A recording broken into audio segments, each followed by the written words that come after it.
요즘 외로운 감정을 느끼지 않으신가요? 겉으로는 괜찮은 척 하지만 마음 한켠이 허전하진 않으신가요? 저는 당신의 안전한 노후를 위해 도와드리려고 합니다. 대한민국을 위해 일생을 살아오신 당신에게 이 사연을 전해드립니다.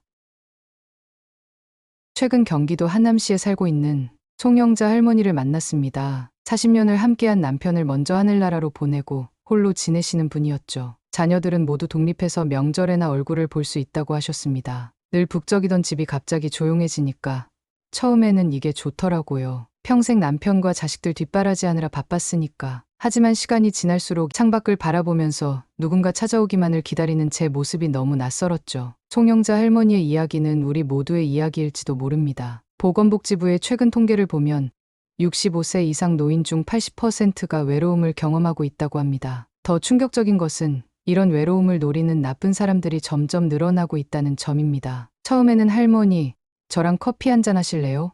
라는 말로 시작된 평범한 만남이었습니다. 그 여자가 참 친절했어요. 매일 아침 공원에서 만나면 반갑게 인사하고 가끔은 직접 만든 반찬도 갖다 주더라고요. 딸같이 느껴졌죠. 청소도 해주고 장보기도 도와주면서 점점 더 가까워졌죠. 송할머니는 그 여성을 완전히 신뢰하게 되었습니다. 내가 은행 일을 잘 모르니까 통장 관리도 도와준다고 하더라고요. 어느 날 그 여성은 급한 일이 생겼다며 1,000만 원을 빌려달라고 했습니다. 노인분들을 노리는 범죄가 점점 더 교묘해지고 있어요. 특히 혼자 사시는 분들이 주요 타깃이 되고 있습니다. 때로는 그냥 외로운 게 낫지 않을까 하는 생각이 듭니다. 하지만 외로움을 이기는 방법이 꼭 누군가를 무작정 믿는 것은 아닙니다. 제가 전해드릴 3가지 실제 사례들을 들어보세요. 우리의 노후를 위협하는 위험한 인간관계의 실체를 낱낱이 파헤쳐 보도록 하겠습니다. 경기도 하남시 미사강변도시에 사시는 송영자 할머니를 아시나요? 40년간 미용실을 운영하시다 은퇴하신 분입니다. 남편과 사별하신 후 혼자 살고 계시지만 늘 밝은 미소를 잃지 않으셨죠. 하지만 지난해 겨울 송영자 할머니에게 믿기 힘든 일이 일어났습니다. 아침마다 아파트 앞 공원에서 운동을 하는 게 저의 일과였어요. 매일 같은 시간에 나와서 걷기 운동을 하고 벤치에 앉아 잠깐 쉬다 들어가곤 했죠. 그러던 어느 날 한 중년 여성이 다가왔습니다. 할머니, 혹시 저랑 커피 한잔 하실래요? 매일 이 시간에 뵈니까 인사드리고 싶었어요. 그 여성의 이름은 김미연이었습니다. 같은 아파트 15층에 산다고 했죠. 50대 초반으로 보이는 단정한 차림의 여성이었습니다. 처음에는 경계했죠. 하지만 이 나이에 누가 나를 노리겠나 싶기도 했고, 그리고 참 말씀도 곱게 하시고 예의 바른 분 같았어요. 송영자 할머니는 김미연 씨와 자주 만나게 되었습니다. 처음에는 공원에서 잠깐 이야기를 나누는 정도였지만 점점 더 가까워졌죠. 제가 혼자 살아서 그런지 더 마음이 갔나 봐요. 김미연 씨가 수시로 문자도 보내주고 전화도 해주고 내 딸도 이렇게 자주 연락하진 않는데 말이에요. 한 달이 지나자 김미연 씨는 송영자 할머니 댁에 방문하기 시작했습니다. 직접 만든 반찬도 가져오고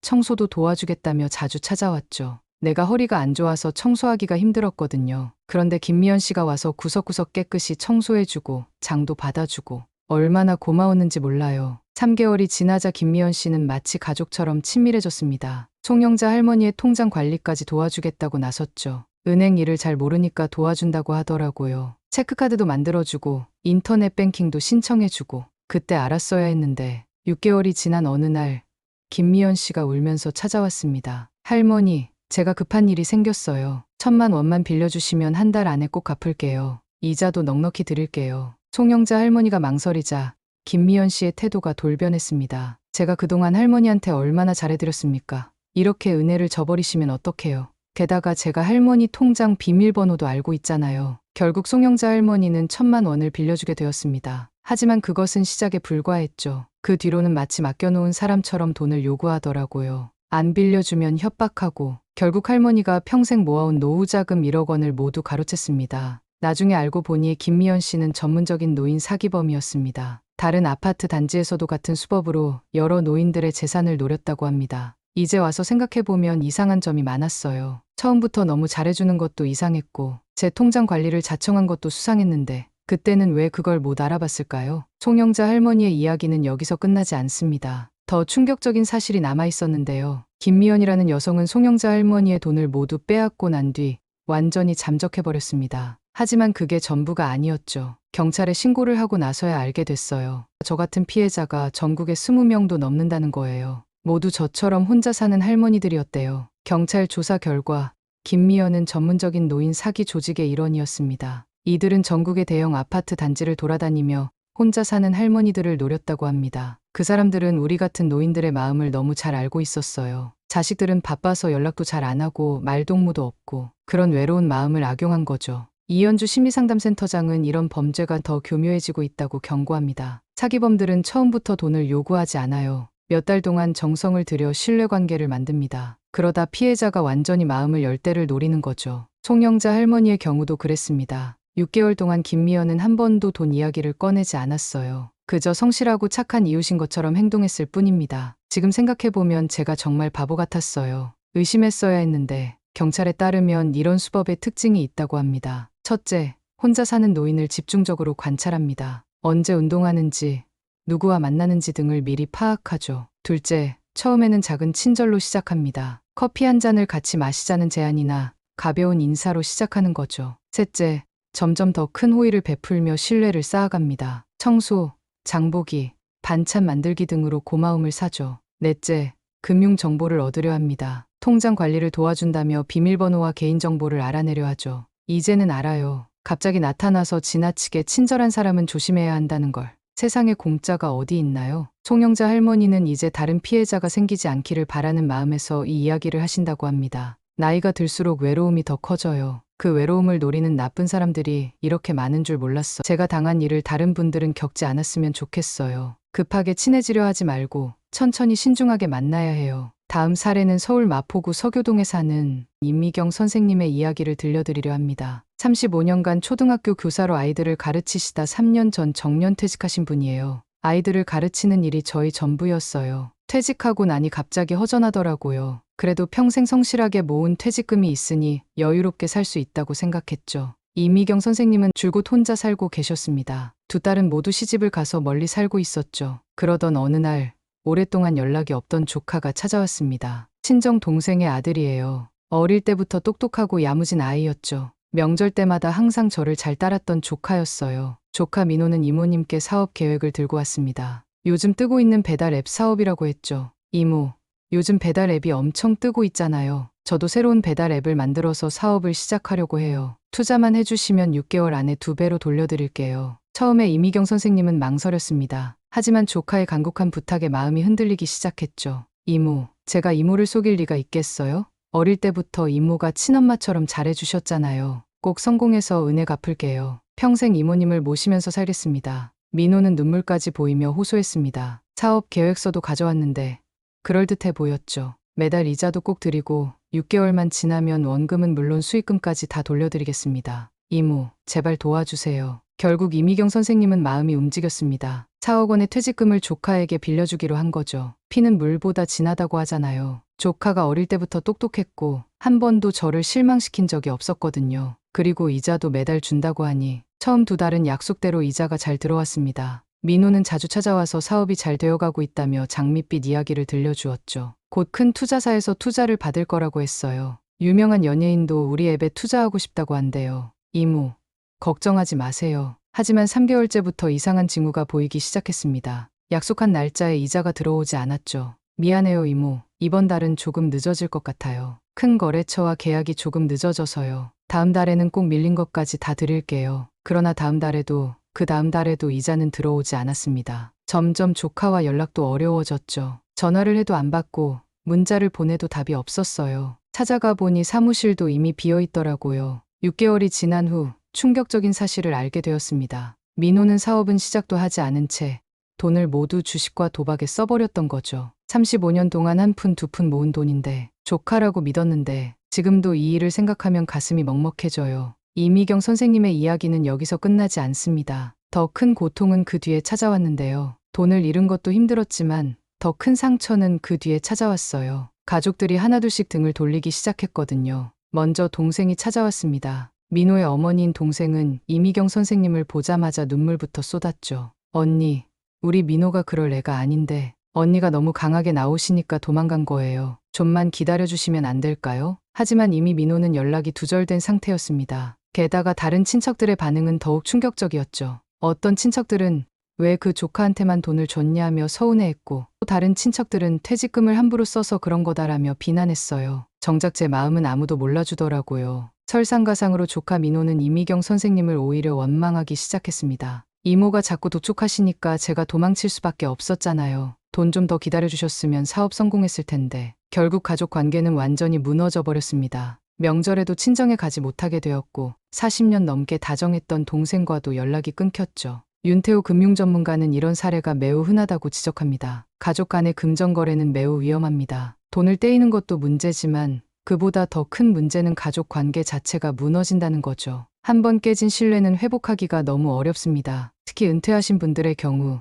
자녀나 조카의 사업 제안을 더욱 조심해야 한다고 합니다. 아무리 가까운 가족이라도 금전거래는 반드시 서류로 남겨야 합니다. 계약서를 쓰는 게 서로를 위한 거예요. 퇴직금은 절대로 한 곳에 몰아서 투자하면 안 됩니다. 특히 사업 경험이 없는 가족의 제안은 더욱 위험합니다. 반드시 자녀들과 상의하세요. 큰 돈을 빌려주기 전에는 가족들의 의견을 듣는 게 중요합니다. 이미경 선생님은 이제 법적 대응을 준비하고 계십니다. 처음에는 민호가 가족인데 어떻게 고소를 하냐고 망설였어요. 하지만 이제는 달라요. 가족이니까 더 책임져야 하는 거죠. 다행히 계약서는 작성해 두었기에 법적 대응이 가능한 상황입니다. 하지만 마음의 상처는 아직도 아물지 않았습니다. 35년 동안 아이들을 가르치면서 배운 게 있어요. 사랑한다고 해서 다 믿으면 안 된다는 거죠. 진정한 사랑은 서로를 위한 적절한 거리두기에서 시작됩니다. 이미경 선생님은 이제 노인 금융교육 강사로 활동하고 계십니다. 본인의 쓰라린 경험을 다른 분들과 나누면서 더 많은 피해를 막고 싶다고 하시네요. 돈 잃은 것도 속상하지만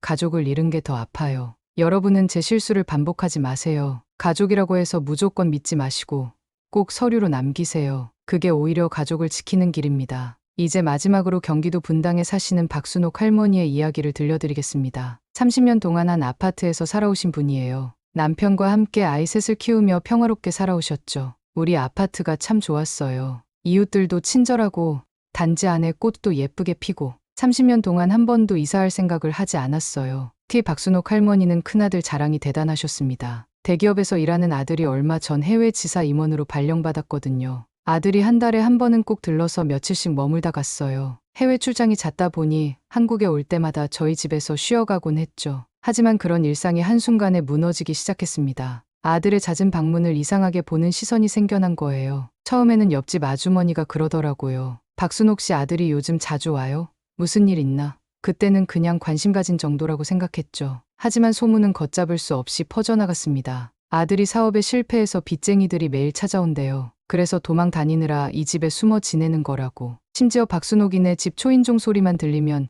이웃들이 불안해서 못 살겠다는 말까지 나왔어요. 실제로는 해외 지사 임원으로 잘 지내고 있는 아들이었는데 이런 소문이 퍼지면서 박순옥 할머니의 일상이 완전히 망가졌습니다. 마트에 가도 사람들이 수군거리고 엘리베이터에서 마주치면 눈도 안 마주치려고 해요. 더 무서운 건 소문이 SNS를 통해 퍼져나간다는 점이었습니다. 아파트 주민단체 카카오톡 방에서 시작된 소문이 인근 아파트까지 퍼져나갔죠. 어느 날은 산책을 나갔다가 다른 동 할머니들이 저를 손가락질하며 수군거리는 걸 봤어요. 박순옥 할머니는 아들에게 이 사실을 말하지 못했습니다. 아들이 알면 얼마나 마음 아파할까 싶어서. 그래서 혼자 끙끙 앓았어요. 잠도 못 자고 밥도 못 먹고 매일 울기만 했죠. 그러던 어느 날 경비실에서 택배를 찾으러 나갔다가 충격적인 이야기를 듣게 됩니다. 경비 아저씨가 그러시더라고요. 박순옥 어머님, 댁 아들 도둑이라고 소문났더라고요. 경찰도 몰래 지켜보고 있대요. 순간 정말 숨이 막히더라고요.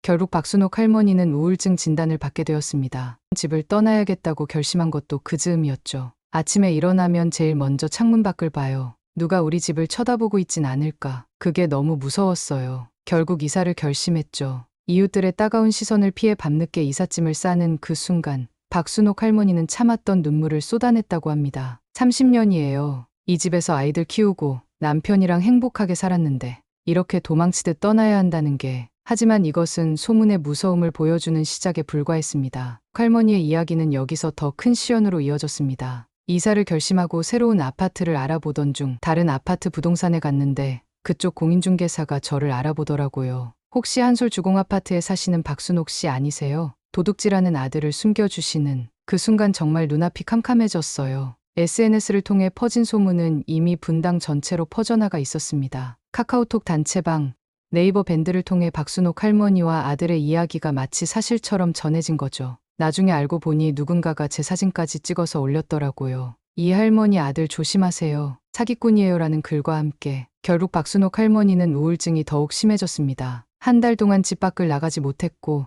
전화벨 소리만 들어도 가슴이 떨리는 공황장애 증세까지 생겼죠. 정민우 금융감독원 국장은 경고합니다. 요즘은 소문이 순식간에 퍼져나갑니다. 한번 퍼진 소문은 지우기가 거의 불가능해요. 특히 노인분들은 이런 상황에 더욱 취약하십니다. 박순옥 할머니는 결국 서울의 작은 빌라로 이사를 하셨습니다. 30년 동안 살던 곳을 떠나 낯선 곳에서 새 삶을 시작하신 거죠. 처음엔 정말 힘들었어요. 하지만 이제는 조금씩 나아지고 있어요. 새로 다니기 시작한 복지관에서 만난 선생님 덕분이에요. 복지관의 상담 선생님은 박순옥 할머니께 중요한 조언을 해주셨습니다. 개인의 일상을 너무 많이 공유하지 마세요. 특히 자녀들의 이야기는 더더욱 조심해야 합니다. 이웃과는 적당한 거리를 유지하세요. 너무 가까워지면 오히려 위험할 수 있습니다. SNS 단체방은 꼭 필요한 경우가 아니면 참여하지 마세요. 소문의 시작점이 될 수 있습니다. 모든 이웃이 나쁜 건 아니지만 적절한 거리는 꼭 필요하다는 걸. 그리고 가끔은 혼자 있는 것도 나쁘지 않다는 거요. 특히 SNS 사용에 대해서는 매우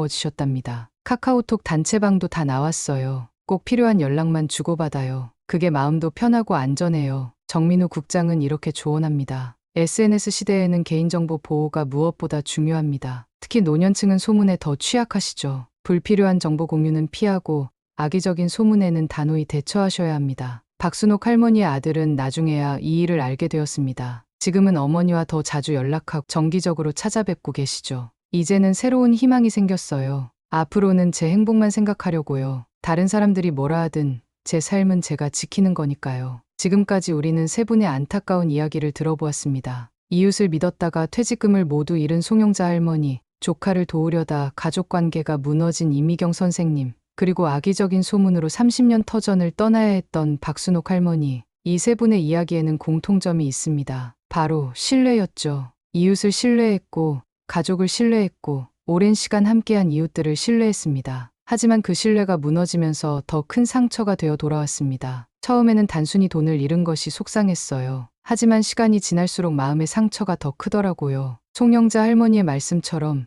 믿음이 무너질 때의 상처는 매우 깊습니다. 그렇다면 우리는 어떻게 해야 할까요? 이제 세 분의 사연에서 배울 수 있는 소중한 교훈을 정리해 보겠습니다. 첫 번째 교훈은 친절한 이웃의 접근. 지나치게 친절한 사람을 조심하세요. 특히 갑자기 나타나서 과도하게 잘해주는 사람은 더욱 주의해야 합니다. 최소한 1년은 그 사람의 됨됨이를 지켜보세요. 그 사람이 다른 이웃들과는 어떻게 지내는지, 평소 생활은 어떤지 천천히 관찰하시는 게 좋습니다. 두 번째 교훈은 가족 간 거래도 반드시 서면으로입니다. 가족이니까 믿는다는 생각이 가장 위험합니다. 오히려 가족이기 때문에 더 철저히 해야 해요. 윤태호 금융전문가의 말씀입니다. 계약서 작성이 서먹하게 느껴질 수 있지만 이것이 오히려 가족 관계를 지키는 방법입니다. 돈 문제만큼은 반드시 서류로 남기세요. 세 번째 교훈은 개인정보 공유, 침묵이 황금입니다. 요즘은 한번 퍼진 소문을 막을 방법이 없습니다. 특히 SNS를 통해 퍼지는 소문은 통제가 불가능해요. 자녀들의 근황이나 재산 관련 이야기는 절대 공유하지 마세요. 단순한 이야기처럼 보여도